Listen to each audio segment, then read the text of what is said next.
రేవంత్ రెడ్డి ప్రభుత్వం అఘాయిత్యాలు, దారుణాలు, దౌర్జన్యాలు మరోసారి రుజువైనది.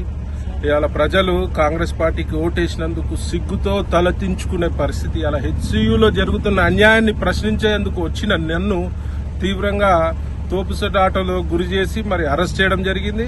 మరి నేను ఒకటే అడుగుతున్నా, ఒక భారతీయ జనతా పార్టీ నాయకుడుగానే కాకుండా మరి ఒక ప్రకృతి ప్రేమికుడుగా అడుగుతున్నా, మరి ఇంత అధ్వానమైన పాలనలో మరి అలా మనుషులే కాదు హింసకు గురవుతున్నాయి. మరి నెమ్మలని కుందేళ్లున్నాయి హెచ్యులో, ఆ ఫారెస్ట్ లో జింకలున్నాయి, తాబేళ్లున్నాయి. చెట్లు నరుక్కుంటా పోతే ఇవాళ ఆల్రెడీ హైదరాబాద్ లో 50% పైన గ్రీన్ కవరేజ్ మొత్తం పోయింది. గ్రీనరీ మొత్తం 50% పైన తగ్గింది.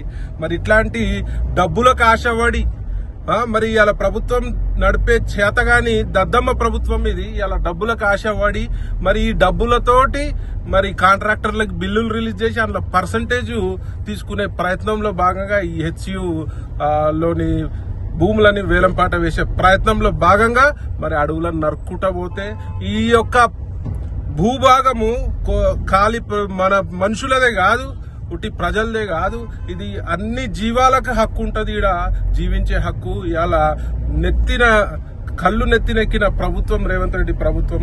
నేను దీన్ని తీవ్రంగా ఖండిస్తూ మరి నెమలి శాపానికి జాతీయ పక్షి ఆడ నెమళ్ళు ఆర్తనాదాలు రోధిస్తున్నాయి. నెమళ్ళు మరి చెట్లను నరుకుతుంటే మరి వాటికి ప్రాపర్ గా పునరావాసం అన్న ఏర్పాటు చేయవలసిందిగా నేను డిమాండ్ చేస్తున్నాను.